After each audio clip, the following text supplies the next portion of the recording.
had been his college sweetheart, and Tyler Lawson, his adopted son, was now 18 and preparing for college. The suburban home in Millbrook Hills reflected Mitchell's success. Manicured lawns, a 3-car garage, and security cameras he'd installed himself. Old habits from his military days never died. Trust was earned, never given freely, and verification was always required. On this particular Saturday morning, Jennifer claimed she was visiting her sister Monica Dickinson in the city. Tyler had left early for his part-time job at the electronics store. Mitchell decided to tackle the spring cleaning Jennifer had been nagging him about for weeks. Tyler's room was a disaster zone of teenage chaos. As Mitchell moved the bed to vacuum underneath, his foot struck something solid. Hidden beneath was a locked metal box, military grade, the kind used to store sensitive documents. Mitchell's instincts, sharpened by years of intelligence work, immediately kicked in. The box was too heavy for documents. His lockpicking skills, rusty but functional, made quick work of the mechanism. Inside lay neat stacks of $100 bills, easily $15,000, alongside a basic flip phone and a small notebook filled with dates, times, and cryptic abbreviations. Mitchell's blood ran cold as he recognized some of the locations: parking lots near his dealerships, restaurants where he frequently conducted business meetings. The phone's call log showed dozens of outgoing calls to the same number over the past 6 months.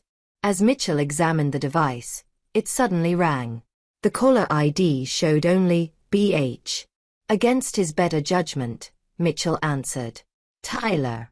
A deep, gravelly voice asked. "The delivery is ready. Usual place, midnight." Mitchell remained silent, his military training taking over. Never reveal information unless absolutely necessary. "Tyler, you there? Don't forget, your mom's cut depends on this going smooth. Brian's getting antsy about the timeline." The line went dead. Mitchell stared at the phone, pieces of a horrifying puzzle beginning to form. Brian, he'd heard Jennifer mention a Brian from her yoga class. The money, the secret of phone calls, the coordinated schedule. Footsteps echoed in the hallway. Mitchell quickly replaced everything in the box and slid it back under the bed, but kept the phone. As he stood, Tyler appeared in the doorway, his face pale. "Dad, I thought you were at the office." "Change of plans," Mitchell replied evenly, studying his adopted son's nervous demeanor. "How was work?" "Fine. Boring. You know." Tyler's eyes darted to the bed, then back to Mitchell. "Mom's not back yet. Still at Aunt Monica's." Mitchell watched Tyler's relief wash over his face. "Son, is there anything you need to tell me?" For a moment, Tyler's composure cracked. His mouth opened as if to speak, then closed. "No, Dad. Nothing important." Mitchell nodded slowly. In interrogation training, they taught him that the most dangerous lies were wrapped in kernels of truth. His own son, the boy he'd raised, taught to drive, helped with homework, was lying to his face. As Tyler retreated to his room, Mitchell heard him making a hushed phone call. The words were muffled, but the panic in his voice was unmistakable.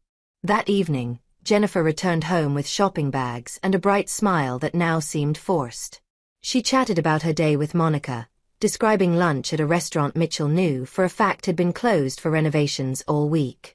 As they sat down for dinner, Mitchell observed his family with new eyes. Jennifer's nervous laughter at his jokes. Tyler's inability to meet his gaze. The way they exchanged quick glances when they thought he wasn't watching. 22 years of marriage. 18 years of fatherhood. All of it built on what foundation? Later that night, as Jennifer slept beside him, Mitchell lay awake planning. In the Marines, they taught him that the most effective operations began with comprehensive intelligence gathering. He had 11 hours until that midnight meeting. 11 hours to learn just how deep this betrayal ran. The burner phone sat in his nightstand drawer like a loaded weapon. Tomorrow, Mitchell Becker would begin the hunt for truth. And if his suspicions proved correct, he would show no mercy to those who had dared to betray him. Chapter 2. The Moment of Truth. Mitchell spent Sunday morning acting the part of the perfect suburban husband. He made pancakes, discussed Tyler's college plans, and listened to Jennifer's animated story about Monica's new boyfriend. Every word felt like acid in his throat, but his face remained impassive.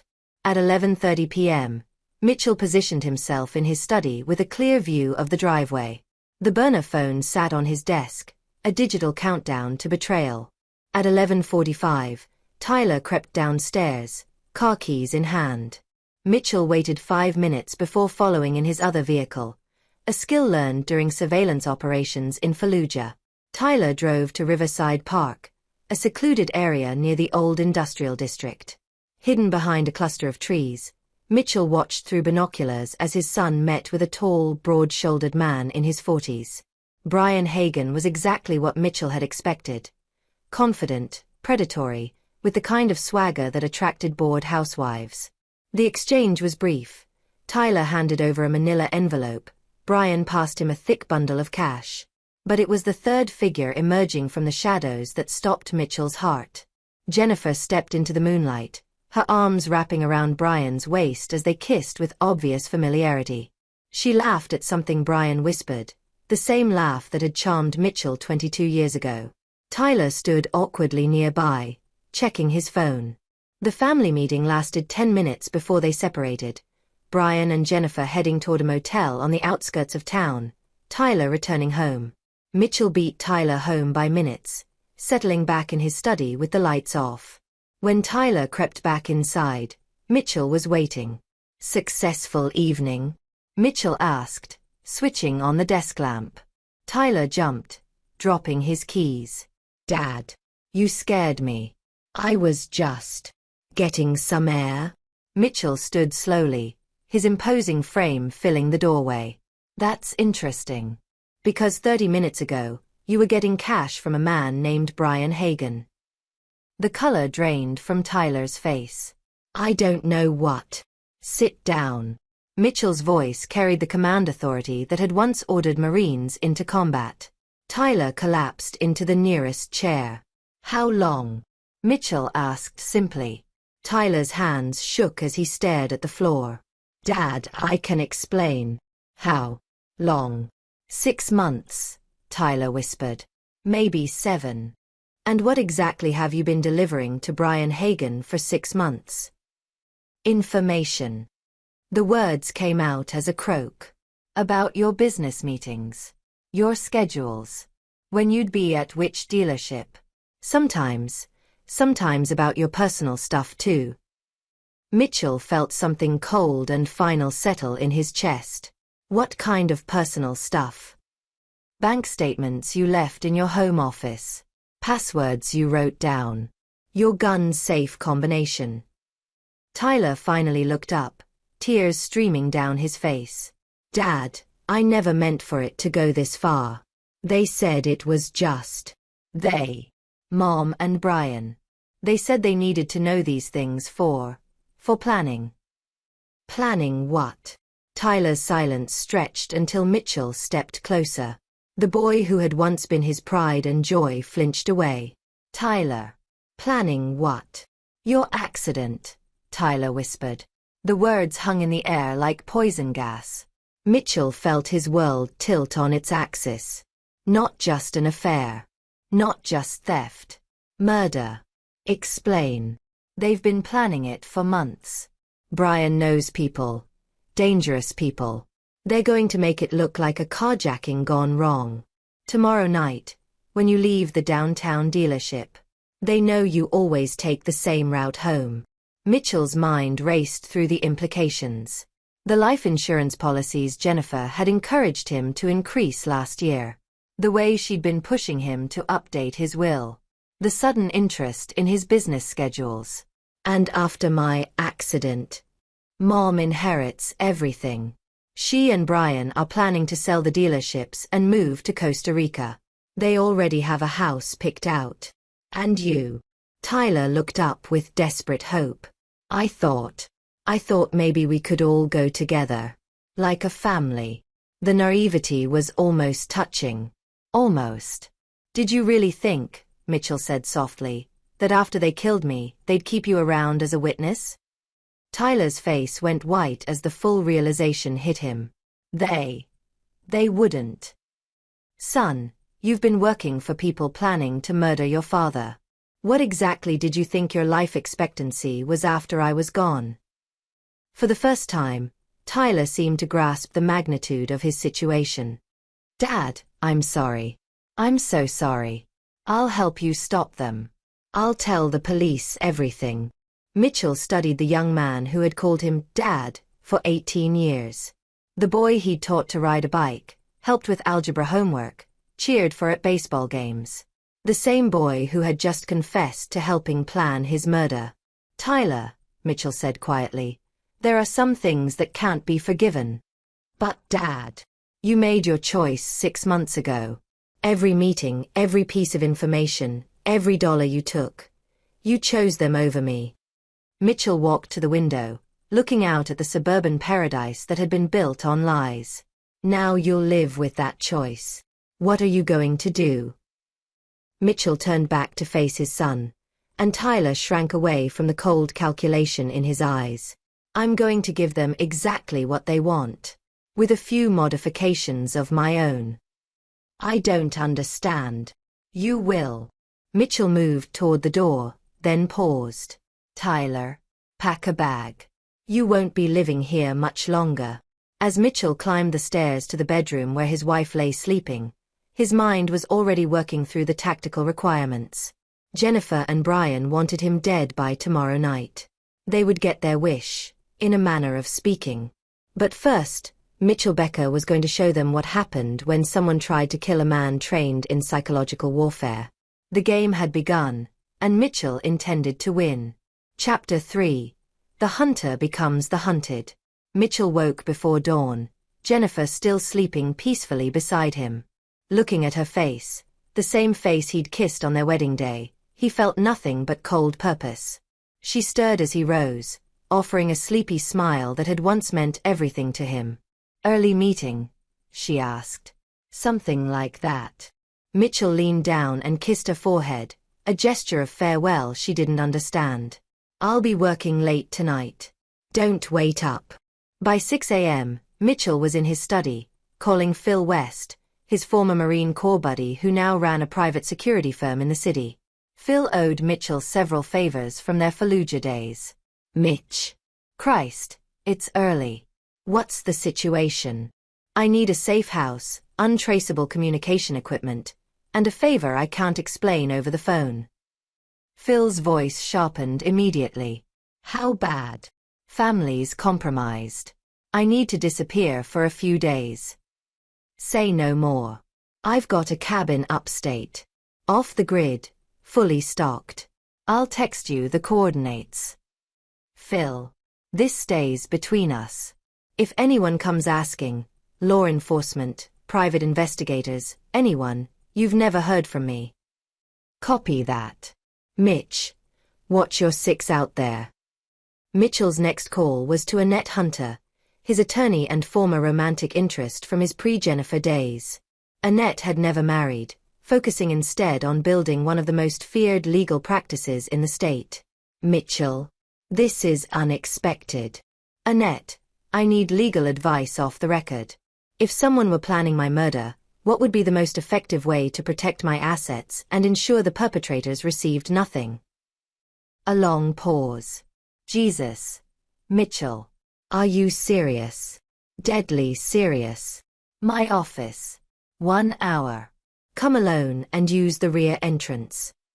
Mitchell spent the next 30 minutes transferring funds from joint accounts to his personal accounts, changing passwords, and accessing his gun safe.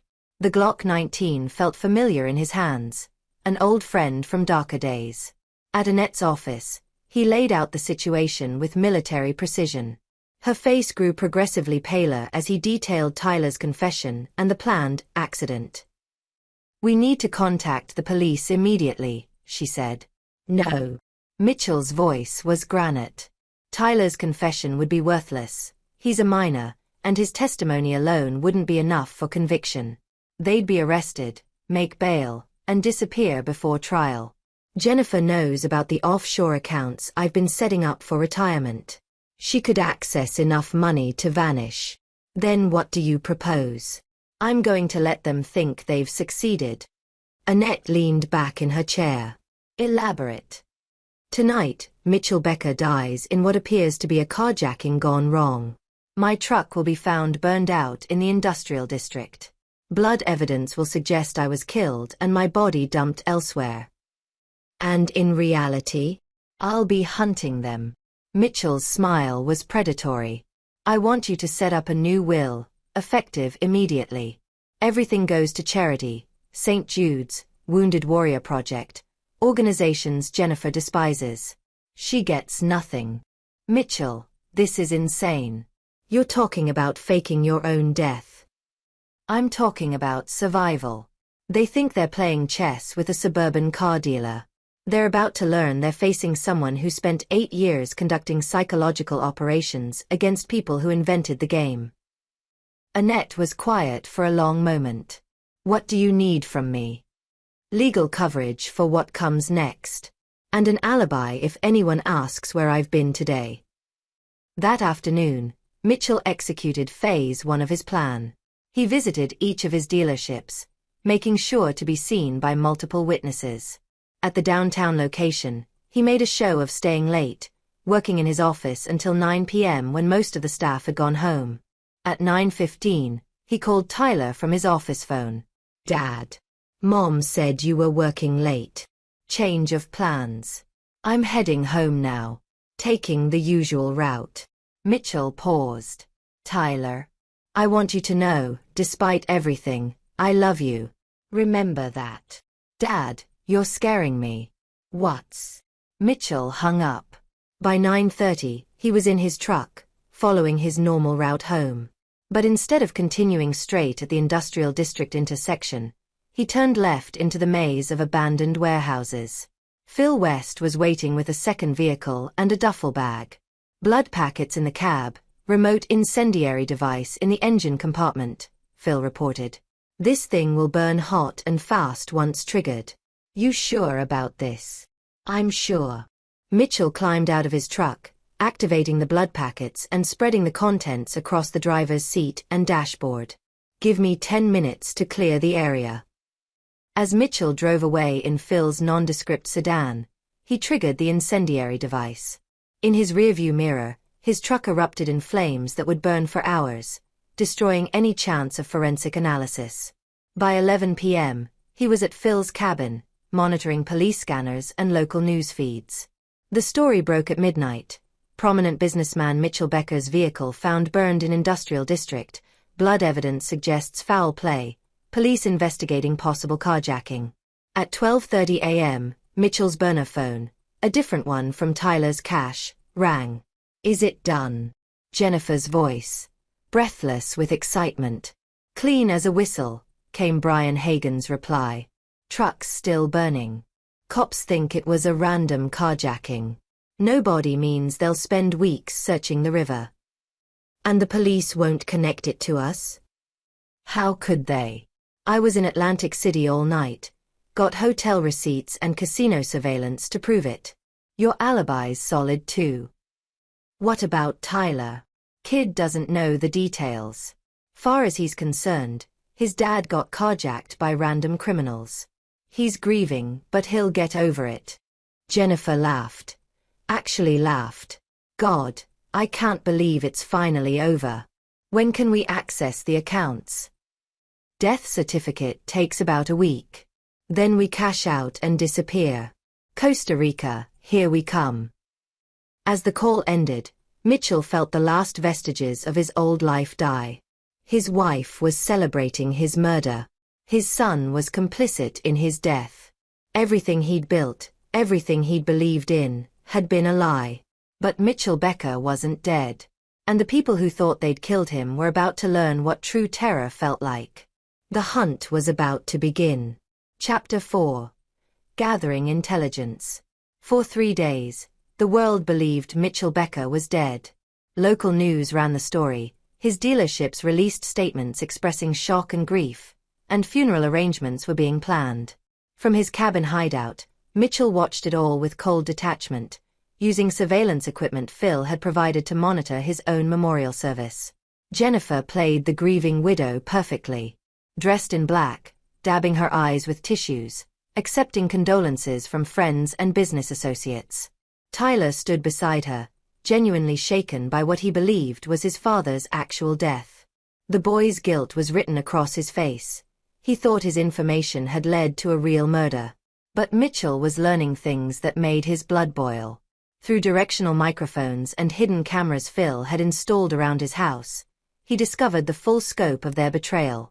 The life insurance alone is $2 million, Jennifer told Brian during one of their phone conversations. Plus the business valuations, the house, the investment accounts. We're looking at close to $8 million total. And the kid. Tyler gets his college fund and that's it. Once we're in Costa Rica, he can figure out his own life. Brian's laughter was harsh. Cold. Baby. I like that about you. Mitchell also learned about Brian's background through Phil's contacts. Brian Hagan was a former cop turned private investigator who'd lost his license for evidence tampering. He now worked as a fixer for wealthy clients who needed problems to disappear. Permanently. Jennifer had met him 6 months ago when she'd hired him to investigate Mitchell's business dealings, looking for grounds for a profitable divorce. Instead, they discovered something more lucrative. Mitchell was worth more dead than divorced.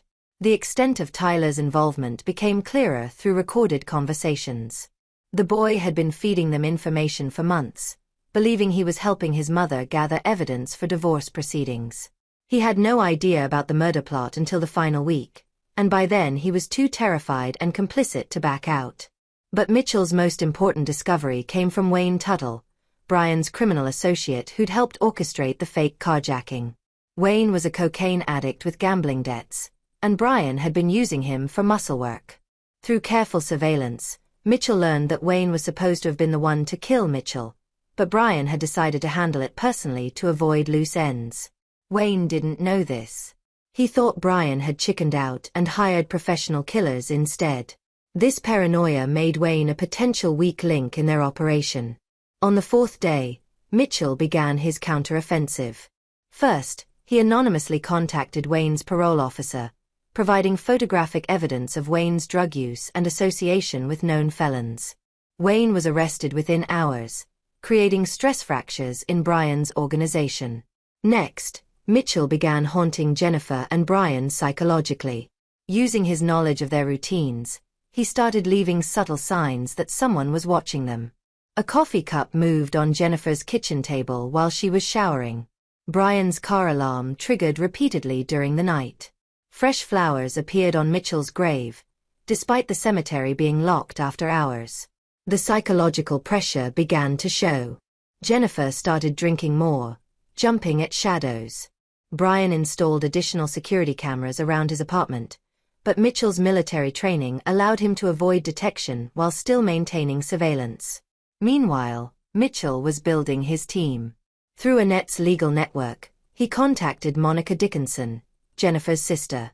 Monica had always suspected Jennifer was cheating but had no proof. When Annette approached her with evidence of the affair and murder plot, Monica was horrified but willing to help. Jennifer always thought she was smarter than everyone else, Monica told Mitchell during a secure meeting at Annette's office. Even as kids, she'd manipulate situations to get what she wanted. But murder. I never imagined she'd go that far. Monica agreed to act as Mitchell's inside source, feeding Jennifer false information while reporting back on her sister's state of mind and future plans. Mitchell's most valuable recruit was Roman Minor, a former Special Forces operative who now worked private security. Roman had been referred by Phil, and his particular skill set was exactly what Mitchell needed for the next phase of his plan. "You want me to kidnap them?" Roman asked during their briefing. "Not kidnap. Relocate. There's a difference." Mitchell spread out architectural blueprints of an abandoned warehouse he'd purchased through shell companies. "I want them isolated but not suspicious. They need to come willingly." "What's the timeline?" "Soon." Jennifer's getting nervous, and Brian's starting to suspect Wayne might talk. They'll want to accelerate their exit strategy. As if summoned by Mitchell's words, his surveillance equipment picked up a panicked phone call between Jennifer and Brian. Wayne's lawyer is asking questions, Brian said. Wants to know about Wayne's whereabouts the night your husband died. We need to move up our timeline. How soon? Tomorrow night. I've got a boat arranged. We hit the bank accounts in the morning, transfer everything to offshore accounts, then we're on a plane to Costa Rica by midnight.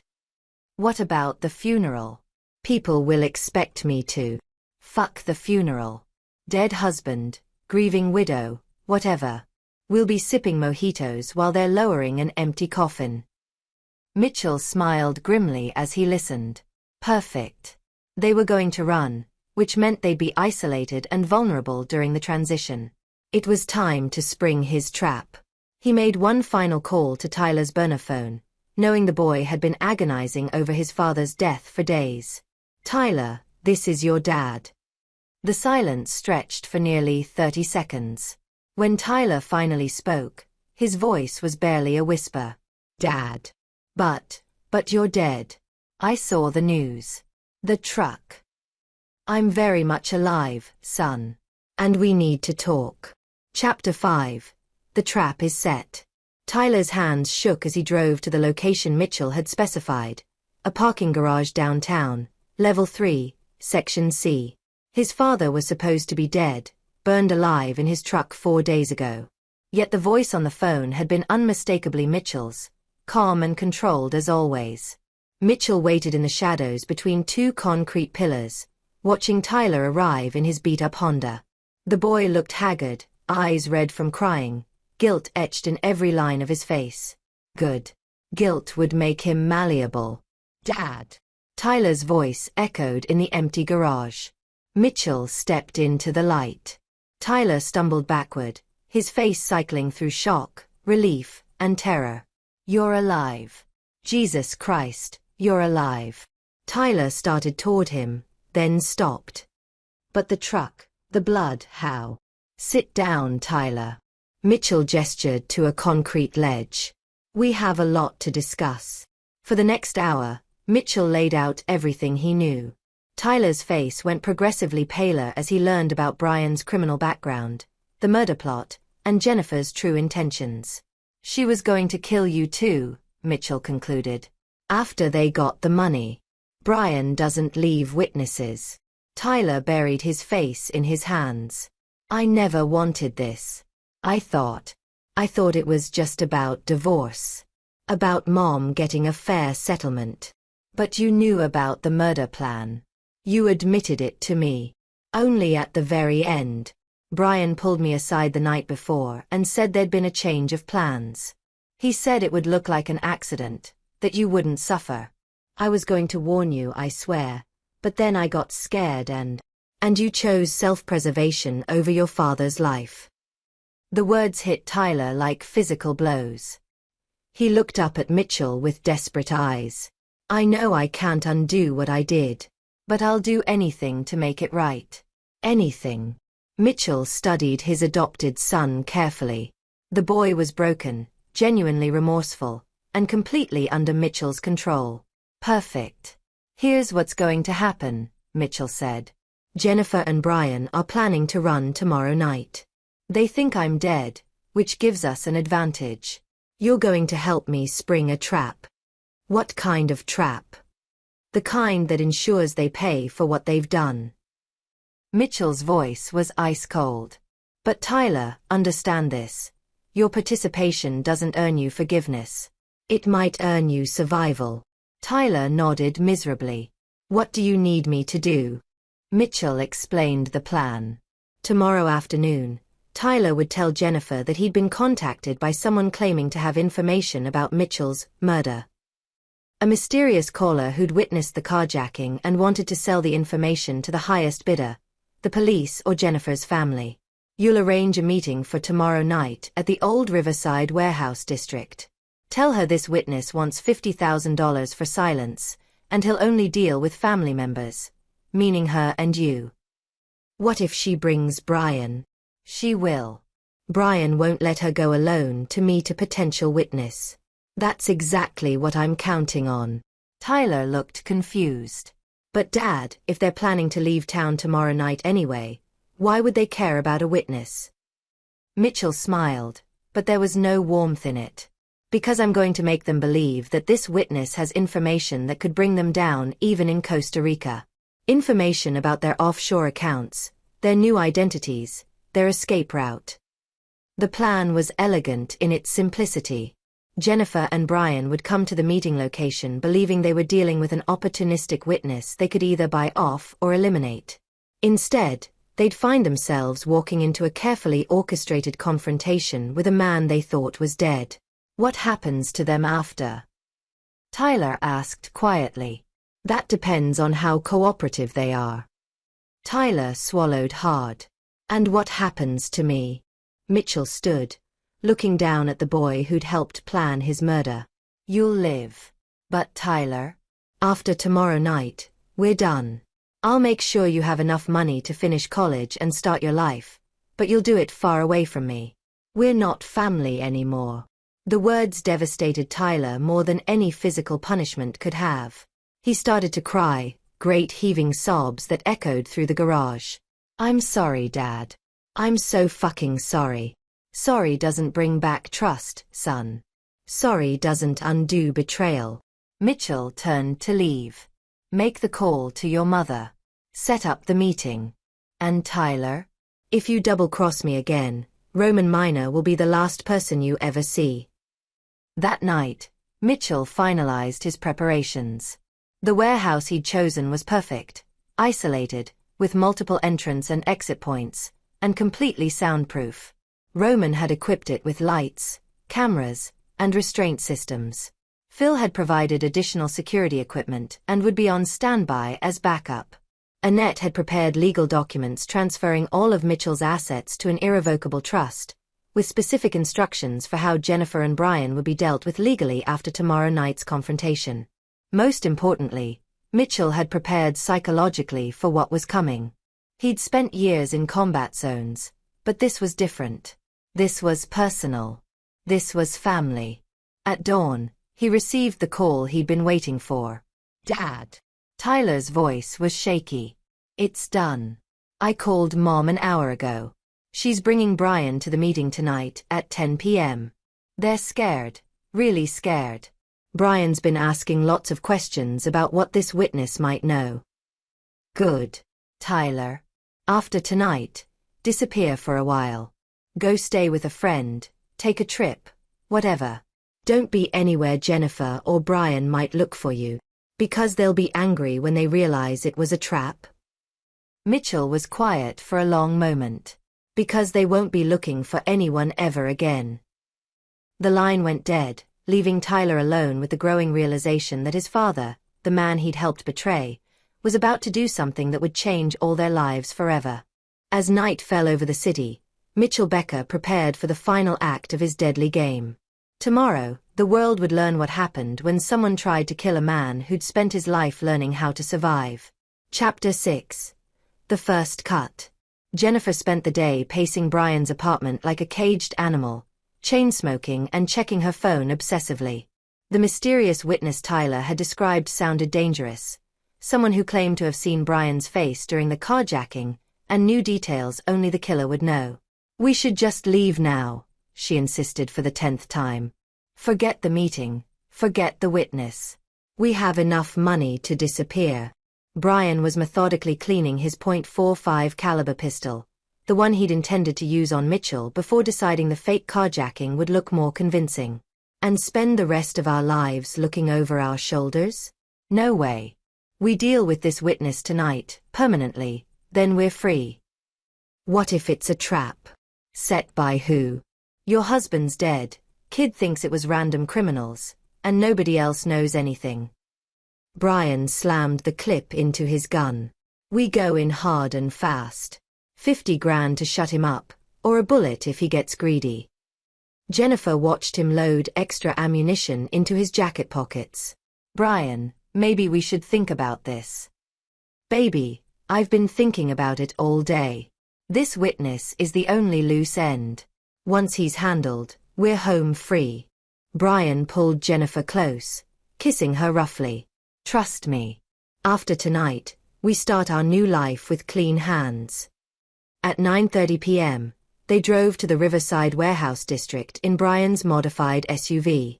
The area was industrial wasteland, abandoned buildings, empty lots, and no witnesses for miles.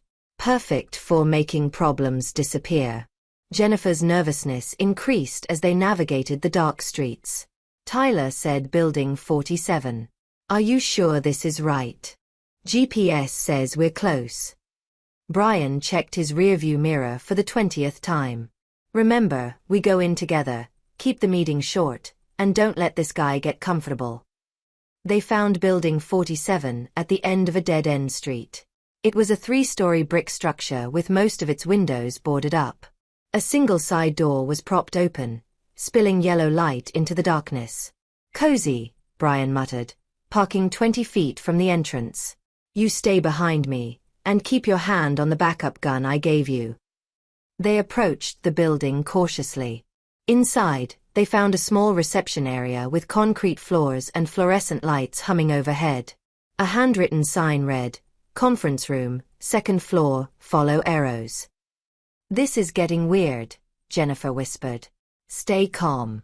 Desperate people do weird things. Brian led the way up a narrow staircase, following spray-painted arrows on the walls. The 2nd floor opened into a large room that had once been a factory floor. Folding chairs were arranged in a circle under harsh industrial lighting. In the center sat a card table with a manila envelope and a bottle of water. Hello, Brian called out. We're here for the meeting. Please take seats, came a voice from speakers mounted in the ceiling. Mr. Hagan, Mrs. Weeks, thank you for coming. Jennifer and Brian exchanged glances. The voice was electronically distorted, impossible to identify. Who the hell are you? Brian demanded, his hand moving toward his gun. Someone who knows exactly what you did 4 nights ago. Please, sit. Let's discuss business like civilized people. Reluctantly, they took chairs near the table. Brian kept his gun partially drawn, scanning the shadows for threats. You claim to have witnessed my husband's murder, Jennifer said, trying to project confidence. What exactly did you see? I saw Brian Hagan set fire to Mitchell Becker's truck after spreading blood packets inside to simulate a murder scene. The voice was calm, matter of fact. I saw him dispose of incendiary evidence in a dumpster 3 blocks away. I saw him make a phone call to you, Jennifer, confirming that the job was done. The color drained from both their faces. This witness knew details that hadn't been released to police or media. What do you want? Brian asked through gritted teeth. Originally, $50,000 for my silence. But the more I've learned about you both, the more interesting this situation has become. Meaning what? Meaning Mitchell Becker isn't actually dead, and you two are about to discover what happens when you try to kill someone smarter than you are. The lights suddenly cut out, plunging the room into absolute darkness. Jennifer screamed as the sound of multiple footsteps echoed around them. Emergency lighting kicked in a moment later, bathing everything in hellish red. 3 men in tactical gear had appeared in the room, faces covered, weapons drawn. But it was the 4th figure that made Jennifer's blood freeze. Mitchell Becker stepped out of the shadows, very much alive, wearing body armor and carrying an assault rifle with military precision. Hello, darling, he said to Jennifer, his voice quiet and deadly. Miss me. Brian's gun was halfway out of his holster when the nearest tactical operator put him down with a taser. He convulsed on the concrete floor, his weapon skittering away. Jennifer tried to run but found the exits blocked. She backed against the wall, shaking uncontrollably. This isn't possible, she whispered. You're dead. I saw the truck. The blood. Oh, there was blood, Mitchell said conversationally. Just not mine. You'd be amazed what you can accomplish with some pig's blood and a basic understanding of forensic science. Brian groaned as the electrical shock wore off. The tactical operators zip-tied his hands behind his back and hauled him into a chair. Tyler told you everything, didn't he? Jennifer's voice was hoarse with terror. Tyler told me about your affair, your murder plot, and your escape plans. He also told me about the information he'd been feeding you for months. Mitchell circled them slowly, like a predator evaluating prey. But what Tyler didn't know, what you didn't know, is that I've been aware of your activities for quite some time. That's impossible. Jennifer, I spent 8 years conducting intelligence operations in active war zones. Did you really think I wouldn't notice when my own family was conducting surveillance on me? Mitchell laughed, but the sound held no humor. I let you gather your intelligence. I let you make your plans. I even let you think you'd succeeded. Brian struggled against his restraints. You crazy bastard. This is kidnapping. When the cops find out. The cops think I'm dead, Brian. They're not looking for me. Mitchell leaned down until his face was inches from Brian's. And when they do find my body, which they will eventually, the forensic evidence will show that Mitchell Becker was murdered by Brian Hagan and Jennifer Weeks in a botched robbery. What the hell does that mean? Mitchell smiled, and for the first time in her life, Jennifer understood what real evil looked like. It means, Brian, that you're going to confess to killing me. You're going to provide details only the killer would know. You're going to lead police to where you hid my body. Mitchell stood, his voice growing colder. And then you're going to die in a tragic accident before you can stand trial. The room fell silent except for the hum of the industrial lighting. Jennifer and Brian stared at Mitchell, finally understanding that they weren't dealing with a suburban car dealer anymore. They were facing someone who'd spent years learning how to break people professionally. Of course, Mitchell continued, if you prefer the alternative, we can discuss that too. What alternative? Jennifer whispered. You can tell me everything, every detail of your plan, every person involved, every dollar you've stolen or plan to steal. You can sign confessions taking full responsibility for attempting to murder me. And you can accept the consequences I've designed for you. And if we do that? Mitchell's smile widened. Then instead of dying quickly, you'll live long enough to truly understand what you've done to yourselves. As the implications sank in, Jennifer began to cry. Brian renewed his struggles against the zip ties, but the tactical operators, Roman Miner and his team, were professionals. The game had taken a new turn, and Mitchell Becker was no longer playing defense. Chapter 7. The Confessions. Mitchell had learned interrogation techniques from the best Marine Corps intelligence specialists who'd broken hardened terrorists in Iraq and Afghanistan. Jennifer and Brian were pampered suburbanites who'd never faced real pressure in their lives. They would break within hours. The warehouse had been prepared methodically. Separate holding areas for each prisoner, recording equipment to document their confessions, and soundproofing that would contain any screams. Roman Miner and his team maintained professional distance, following Mitchell's orders with military precision. Brian was first. Stripped to his underwear and secured to a metal chair in a concrete room lit by a single bulb, he tried to maintain his defiance for exactly 43 minutes. I want a lawyer, he repeated for the dozenth time. This is illegal detention.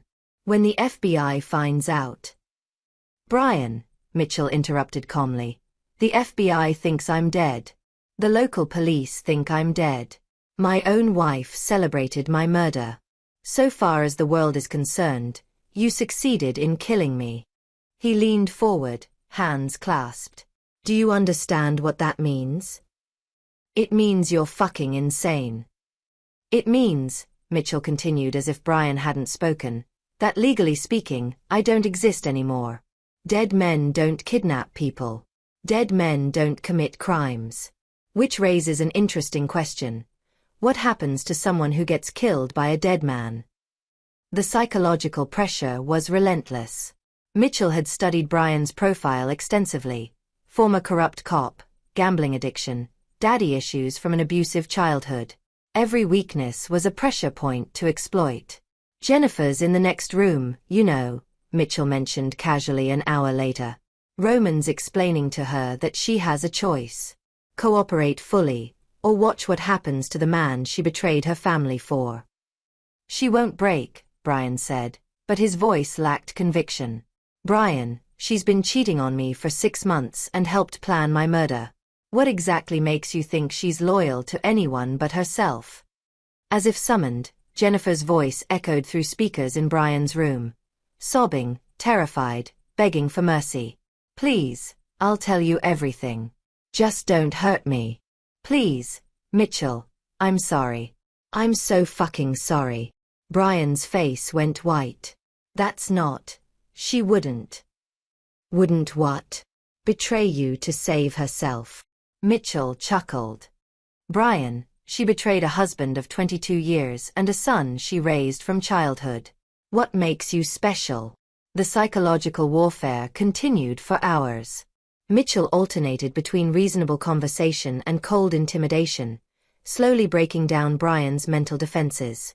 He played recordings of Jennifer's confessions, actually Roman interrogating an empty room while Jennifer was unconscious in another cell, making Brian believe his lover had already turned on him. By dawn, Brian was broken.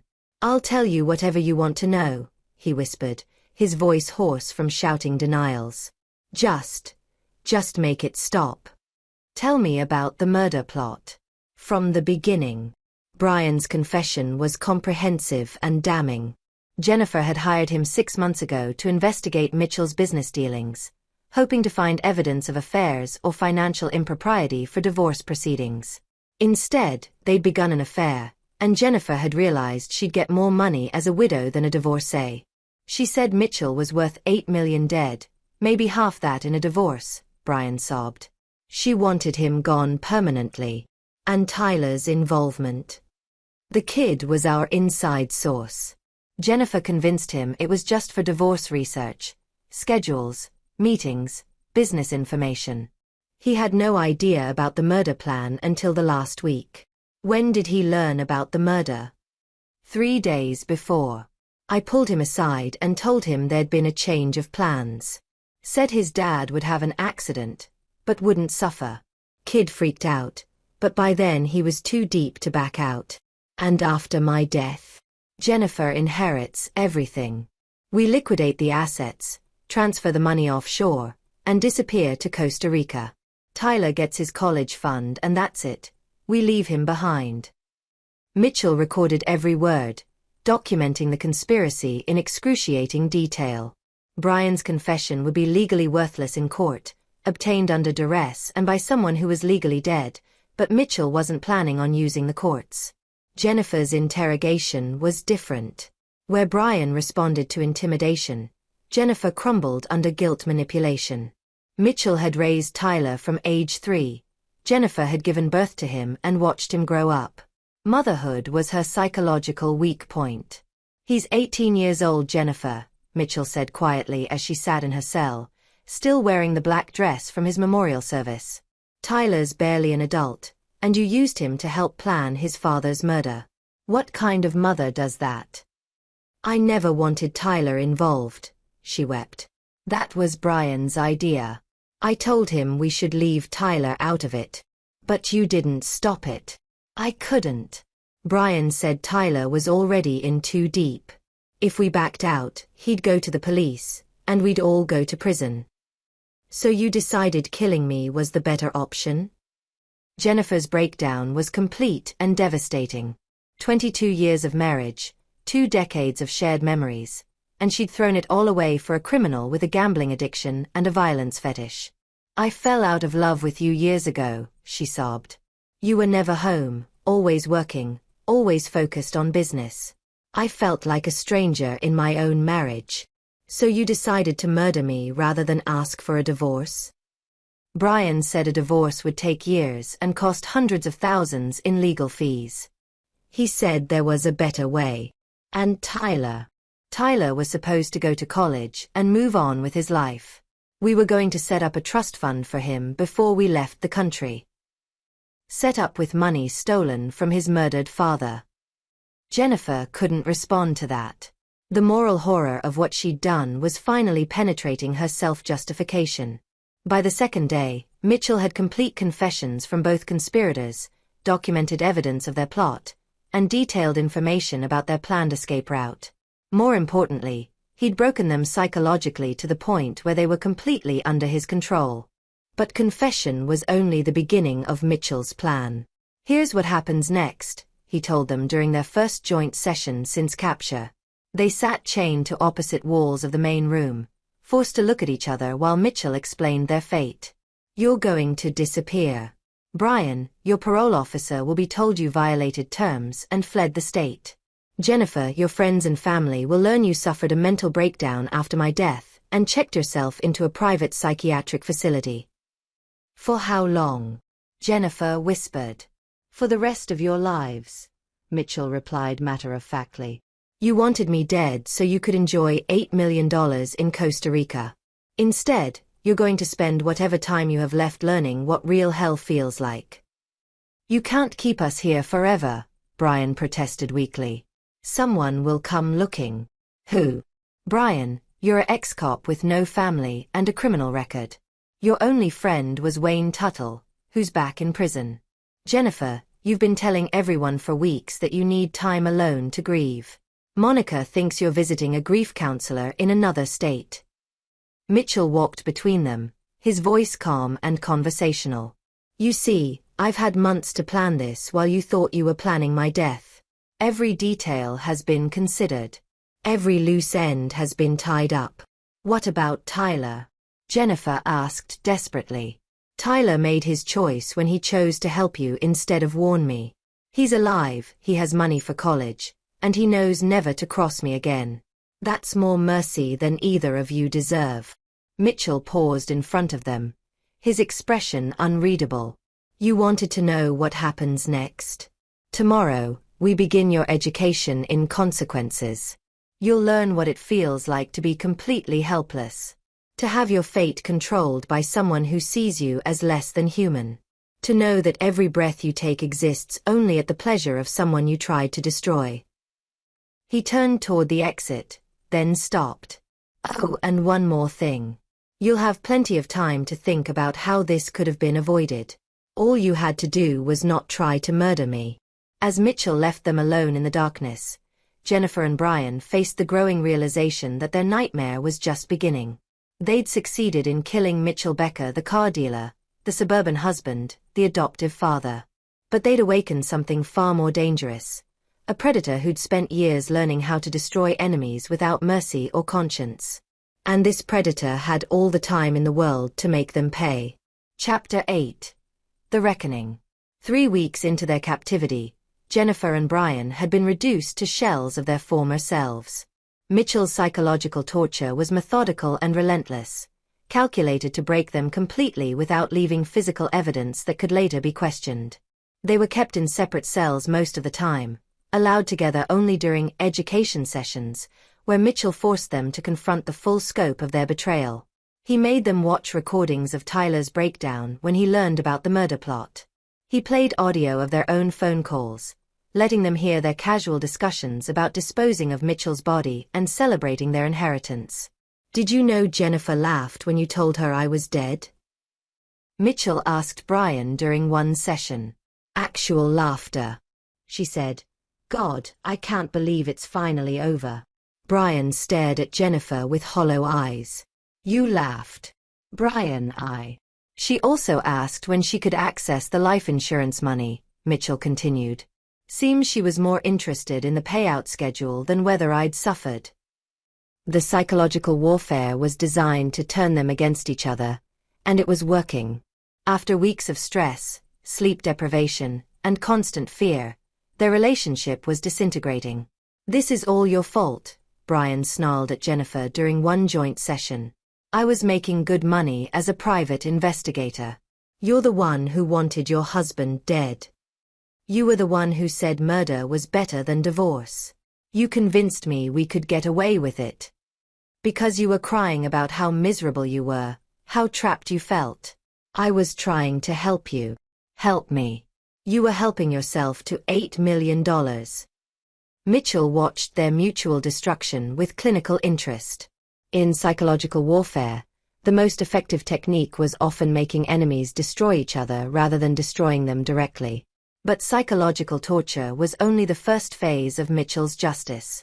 Phase 2 began when he brought in Jerry Acosta, a former cartel enforcer who now worked private contracts for people who could afford his specialized services. Jerry's job wasn't to inflict physical damage, it was to demonstrate how easily physical damage could be inflicted. "See, the thing about breaking fingers," Jerry explained to Jennifer while she watched from her chains, "is that it's not really about the pain. It's about the sound.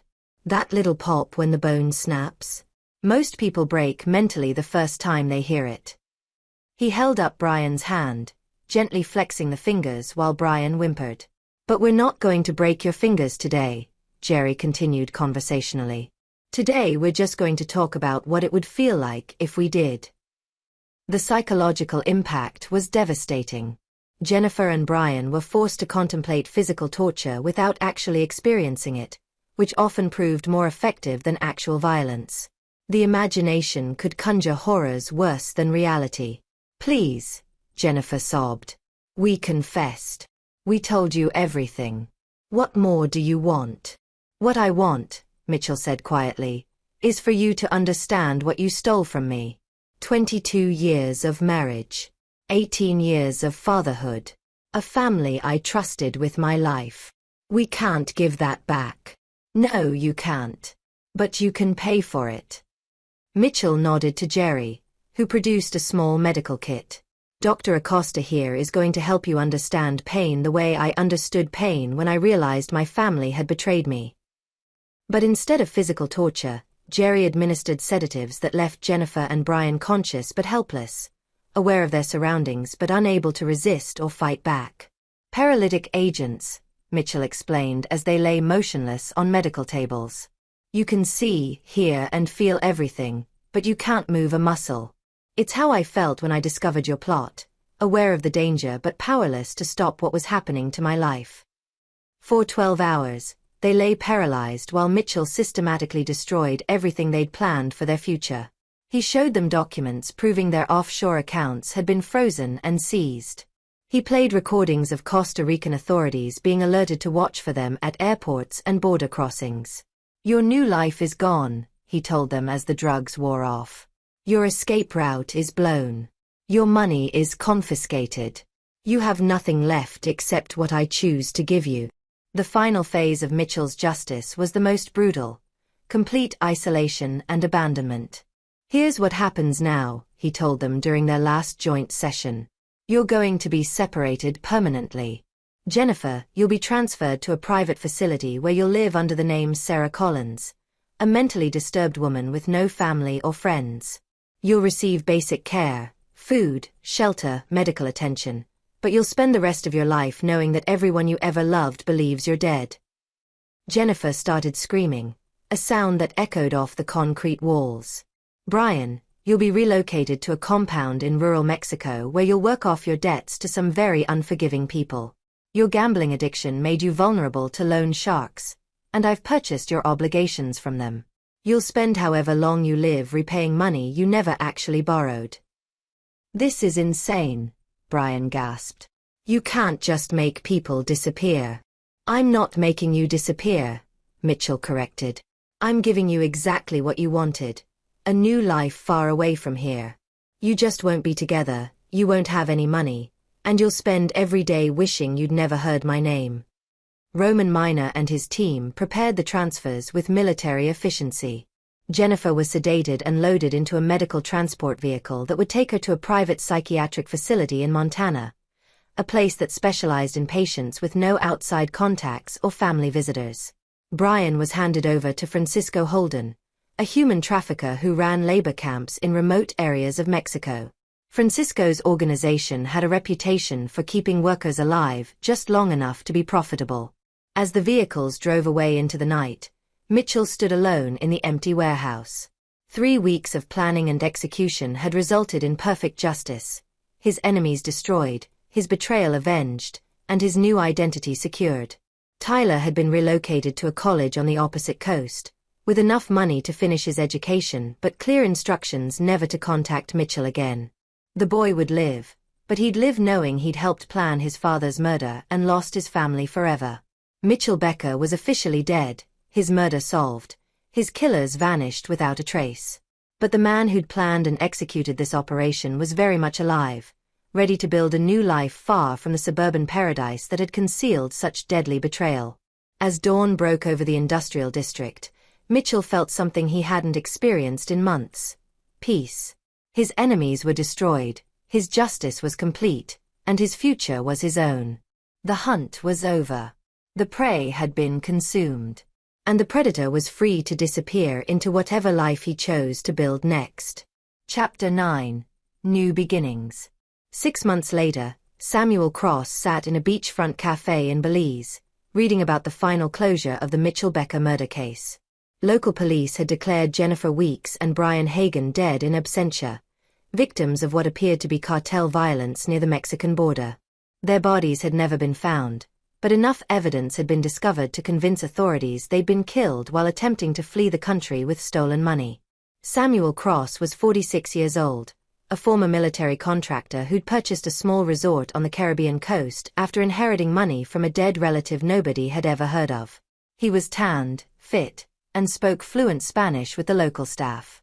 To his neighbors, he was a quiet American who kept to himself but was generous with local charities and always paid his bills in cash. The transformation from Mitchell Becker to Samuel Cross had been planned for years, long before Jennifer's betrayal had made it necessary. False identities were something Mitchell had learned to construct during his intelligence career, and maintaining them required constant attention to detail. Every aspect of Samuel's life was carefully curated. The resort provided legitimate income that explained his lifestyle. His background story, former military contractor seeking peaceful retirement, explained his skills and resources without raising questions. His relationship with local authorities was cordial but distant, the kind maintained by wealthy expatriates who wanted privacy above all else. The Belize operation was just one of 3 identities Mitchell had established over the years. He had similar setups in Colombia and Thailand, each with their own financial networks and documentation. If Samuel Cross ever became compromised, he could disappear and emerge somewhere else within 48 hours. But more than survival, the new identity represented freedom. For the first time in decades, Mitchell lived without the weight of betrayal or the burden of trust.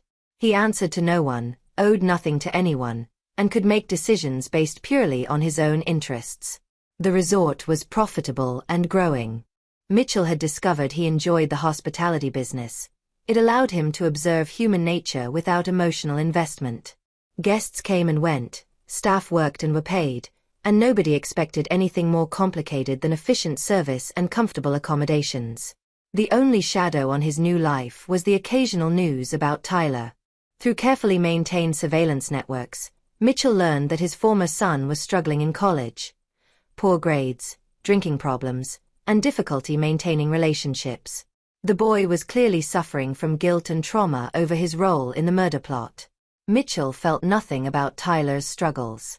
The young man had made his choices and would live with the consequences. Sympathy was a luxury Mitchell could no longer afford. The larger world continued spinning without Mitchell Becker. His dealerships had been sold to pay estate taxes and legal fees, with the proceeds going to the charities he'd specified in his final will. His house in Millbrook Hills had been purchased by a young family who had no idea of its history. The suburban paradise he'd built with Jennifer had been completely erased. Sometimes, late at night when the resort was quiet and the Caribbean waves lapped against the shore, Mitchell wondered if he missed his old life. The answer was always the same. He missed the illusion of his old life, but not the reality. The reality had been built on lies, sustained by betrayal, and destined for destruction. Better to live alone and trust no one than to build another house of cards that could be toppled by the people closest to him. On this particular evening, as Samuel Cross finished his dinner and prepared for another peaceful night in paradise, he received an encrypted message on a phone that only 3 people in the world knew existed. The message was from Annette Hunter, Tyler Lawson found dead in his dorm room. Apparent suicide. Thought you should know. Mitchell stared at the message for a long time, then deleted it without responding. Tyler had chosen his path 18 months ago when he decided to help murder his father rather than warn him. Everything that happened afterward, the psychological torture, the family destruction, the guilt and isolation that had ultimately killed him, was simply the natural consequence of that choice. Mitchell poured himself a glass of expensive rum and walked out onto the beach. The stars above the Caribbean were brilliant and uncountable, a vast universe where his small dramas meant nothing. Somewhere in that darkness, Jennifer was living as a mental patient with no memory of her real identity, thanks to the experimental drug treatments she'd been receiving. Brian was dead in a Mexican labor camp, killed by guards after attempting to escape for the third time. The boy who'd called him Dad for 18 years was dead by his own hand, unable to live with what he'd done. Mitchell felt nothing about any of it. These weren't tragedies. They were problems that had been solved permanently. He finished his rum and walked back toward the resort, already planning tomorrow's activities. A group of German tourists were arriving in the morning, and he needed to ensure their rooms were properly prepared. The restaurant's new chef wanted to discuss expanding the dinner menu. The dive boat needed maintenance before next week's excursions. Simple problems with simple solutions. A life without betrayal, without family, without trust. A life where Mitchell Becker could finally rest, because the man he'd become had learned the most important lesson of all. The only person who could never betray you was yourself. As he locked the resort office and headed to his private quarters, Samuel Cross smiled. Tomorrow would bring new guests, new challenges, and new opportunities. But it would also bring the certainty that nobody in his life had the power to destroy him. He'd killed Mitchell Becker more thoroughly than Jennifer and Brian ever could have. And from those ashes, he'd built something stronger, colder, and completely unbreakable. The perfect revenge was not destroying your enemies. It was surviving them and building a life they could never touch. Samuel Cross had achieved exactly that. And there you have it. Another story comes to an end. What did you think? I'd love to hear your thoughts in the comments below. If you enjoy this story, consider joining our community by subscribing. It means the world to us. For more stories like this one, check out the recommended videos on screen. And I'll see you there.